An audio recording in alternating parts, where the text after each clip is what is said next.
નમસ્કાર મિત્રો, સ્વાગત કરું છું એક નવા વિડીયોમાં અને આપણા તમામ યુટ્યુબ ફેમિલીને એટલે કે આપણા પરિવારને આપણા તરફથી જય માતાજી, જય શ્રી કૃષ્ણ અને હર હર મહાદેવ। તો આજે આપણે ફરી આવી ગયા છીએ કપાસવાળી વાડીએ અને આપણે ખાતર તો આમાં વેરીને એમાં આપણે મોરપગલા હાઈ ક્લાસ હાંકી નાખ્યા। ત્યારબાદ આપણે પાટલું લાહું થઈ જાય એના માટે આપણે હવે હાંકી રહ્યા છીએ રાપ અને આપણું ટ્રેક્ટર છે ઓલી બાજુ। અને વાત કરવા જઈએ તો આપણે ક્યારેય જે કપાસના વિડીયો આવ્યા એ તમને આગળની સાઈડથી જ બતાવવામાં આવ્યા છે, ઓલી સાઈડથી। આ છે પછાટનો ભાગ એટલે કે પાછળનો ભાગ। પાછળના ભાગમાં આપણો આ રીતનો કંઈક કપાસ છે, જોકે પાછળના ભાગમાં તો સારો જ હોય છે, તો આગળના ભાગમાં થોડોક નબળો છે અને પાછળના ભાગમાં થોડોક સારો છે। અને આપણે આ કપાસ છે આપણા શેઠા પાડોશીનો, એને વાવણીનો છે એટલે થોડોક ઝીણકો છે અને આપણે છે ઓરવીનો વાવેલો છે એટલે આપણે હજી થોડોક આમાં મોટો થઈ ગયો છે ને ક્યાંક એમાં ઝીંડવા પણ બેસવા લાગ્યા છે। મિત્રો આ રીતનો આપણો કંઈક કપાસ છે કે આમાં સરસ રીતે એક છોડવી 8 થી 10 ઝીંડવા એટલે કે ઠેરીઓ બેસવા લાગી છે। કપા એમ તો સારો છે, આમ તો નરવાઈમાં પણ ખૂબ સારો છે, પરંતુ આજે આપણે કંઈક વાત કરવી છે હાથી બાબતની। ને આપણો જે આ વિડીયો છે એ જે ખેડૂત મિત્રો ટ્રેક્ટર જેની પાસે છે એના માટે પણ ઉપયોગી થાય એમ છે, ને જે ખેડૂત પાસે બળદ છે એના માટે પણ ઉપયોગી થાય એમ છે। હવે પહેલાં તો જોવા જઈએ તો ટ્રેક્ટરની ખેતી જે કરતા હોય એમાં હાથી ચલાવતા હોય એટલે આ રીતે એક પાટલામાંથી હાથી આવતું હોય છે। ત્યારબાદ જે હરાયો ભરી અને સીધો આ બીજા પાટલામાં હાથી લઈ લેતા હોય છે। એટલે જે આપણે જે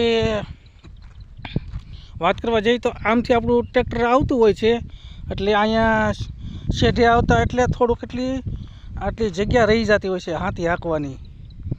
અને ત્યારબાદ એમ ખેડૂત મિત્રો 2 પાટલાનું એ રીતનું કરતા હોય છે। આજે આપણે જે ખાતર વાવ્યું એની ઢગલીઓ ક્યાંક છે આમાં।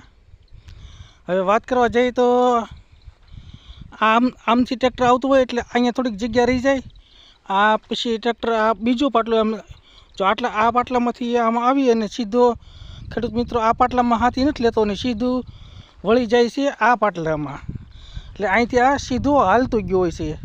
એવા 2 પાટલા એ રીતના છે।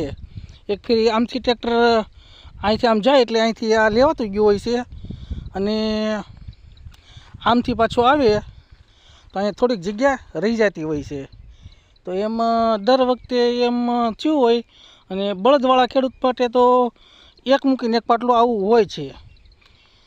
તો હવે આપણે એક સરસ એવી માહિતી આપવાની છે જેથી કરીને ખેડૂત મિત્રોને કપાસમાં જ્યાં લગન હાથી હાલે ત્યાં લગન તો એમાં દાંતડી લઈને નીંદવાનો આંટો મારવો ન પડે એ રીતની આપણે કંઈક વાત કરીશું। જો હવે જોવા જઈએ તો અત્યારે આપણે આ બીજી વખત હાથી હાંકી રહ્યા છે। પહેલી વખત તો આપણે જે ખાતર વાવ્યું એની ભેગા આપણે મોરપગલા હાંક્યા હતા, એની ઢગલીઓ પણ તમે ખાતરને ક્યાંક છે જોઈ શકો છો। જોકે અહીંયા હાથી ઊભી રહ્યો એટલે ઢગલીઓ થઈ છે, નકર આમાં છૂટું જ પડી ગયું હતું ને હાઈ ક્લાસ રીતે દટાઈ ગયું છે। આપણે ઉપરથી આમ પડતું ને અહીંયા ટ્રેક્ટર આપણે ઊભું રહી ગયું એટલે ઢગલ્યું છે। હવે આમ વાત કરવી છે, જો આટલામાં થોડુંક હાંકવાનું બાકી રહી ગયું હોય છે તો ત્યાં ખડ પણ થોડુંક રહી ગયું હોય છે।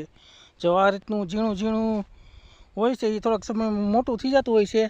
આ રહ્યું ઝીણું જ્યાં હાંકવાનું બાકી રહી ગયું અહીંયા આટલું તો રહી જતું હોય છે, એટલે અમુક ખેડૂત મિત્રો ત્યાં નીંદી નાખતા હોય છે અથવા તો દવા મારી દેતા હોય છે। પણ તો આજે આપણે વાત કરવી છે, જો બીજી વખત એમાં હાથી હાંકીએ તો આ પાટલામાં અહીંથી આમ ટ્રેક્ટર જાય અથવા તો બળદ જાય તો ટ્રેક્ટર અહીંથી પાછળ આવી જતું હોય છે અને અહીંથી આમ જતું હોય છે। તો બીજી વખત જ્યારે હાંકવાનું થાય તો આ પાટલામાં જો અહીંથી ઠેઠ લગણ અહીંથી આમ હાલતું ગયેલું છે તો આ પાટલામાં ઓલા વખતે આમથી લાવવું જેથી કરીને ઓલી બાજુ જે આવી રીતના થોડુંક રહી ગયું હોય ત્યાંથી પણ આમ ઠેઠ લગન લેવાઈ જાય અને અહીંયા આવીને ફરીથી આમાં વાળવું જોઈએ। એટલે જે અહીંથી પછી રિવર્સ આવી અને ફરીથી આમ જે અહીંથી હાથી જતું હોય એટલે આ જે ઝીણું ઝીણું હોય એ પણ પડી જતું હોય છે. તો આપણે આ વખતે કંઈક આમથી હાંકતા આવીએ છીએ અને એ જ રીતે હાંકીએ છીએ. જે પાટલામાં ઓલા વખતે આમ હાથી આવેલું હોય એમાં આ વખતે ઓલી બાજુ જવા દેવાનું, અને જે પાટલામાં ઓલા વખતે ઓલી બાજુ ગયું હોય એમાં હાથી આ બાજુ આવવા દેવાનું. એટલે જ્યાં લગણ હાથી હાલે ત્યાં લગણ આપણા કપાસમાં ઠેઠ લગણ નીંદવા પણ રહેતું નથી. અને આજે પણ આપણે કંઈક રાપ હાંકી રહ્યા છીએ. જો આ પાટલામાં ઓલા વખતે આમ હાથી ગયું હતું એટલે આ વખતે આમ હાથી આવ્યું, એટલે જ્યાં અહીં થોડુંક રહી ગયું હોય એમાં હાલી જાય છે. તો આ પ્રમાણે કંઈક આપણી રાપ હાલતી આવે છે. થોડોક આપણે ઓલા દર વખતેની જેમ વજન તો અત્યારે રાખવો જ પડે છે.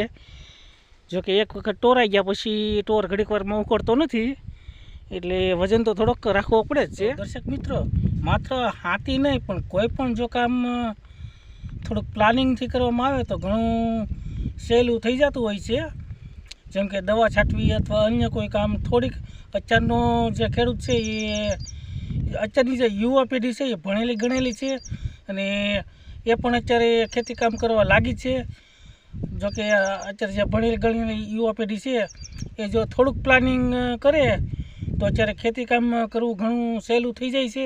જોકે અત્યારે આધુનિક ખેતી તો ઘણી આવી ગઈ છે. આ જોકે અત્યારે આપણે પહેલાંના આપણા જે પૂર્વજો છે એ બળ કરી મરી ગયા, ત્યારે માંડ ખેતી થતી. અત્યારે જો આપણે આ પાળા ચડાવીએ એના પણ પાટી આવી ગયા. પહેલાંના ગઢિયા આપણે જે પાળા ચડાવતા એ ખપાળિયા અથવા પાવડે ચડાવતા. અત્યારે એના પણ આધુનિક મશીનો આવી ગયા છે, થ્રેસરો આવી ગયા છે, એવું ઘણું ડ્રીપ આવી ગઈ છે, એવું ઘણું બધું અત્યારે આધુનિક આવી ગયું છે. એટલે ખેતી કામ કરવું ઘણું સહેલું થઈ ગયું છે. અને આમાં જો થોડીક પણ હાથી હાંકવા જેવી બાબતોમાં દવા છાંટવી એવા ઘણા કામ છે જે પ્લાનિંગથી જો કરવામાં આવે તો ઘણા સહેલા થઈ જાય છે.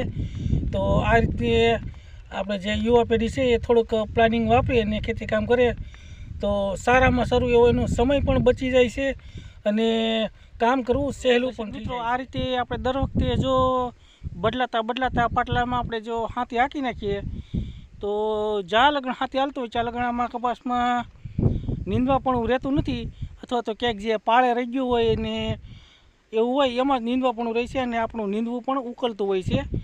તો દર વખતે આપણે આ જ રીતે હાથી હાંકવું જોઈએ. જે પાટલામાં આવેલું હોય એ પાટલામાં ફરીથી જવા દેવાનું, અને જે પાટલામાં ગયેલું હોય એમાં એ પાટલામાં ફરીથી આવવા દેવાનું. તો આ રીતે હાથી હાંકવાથી આપણે ઘણો મોટો ફાયદો થતો હોય છે. એટલે આપણો તો હેતુ એક જ છે કે આપણા ખેડૂત મિત્રોને કામ સહેલું થાય, એવો જ આપણો હેતુ છે. એટલે આ રીતે દર વખતે હાથી જો હાંકવામાં આવે તો ઓછી મહેનત થતી હોય છે, નીંદવાની પણ મહેનત નીકળી જતી હોય છે અને સારું એવું ખડ એમાં સાફ થઈ જતું હોય છે. તો દર્શક મિત્રો, આ વિડીયોમાં બસ આટલું જ.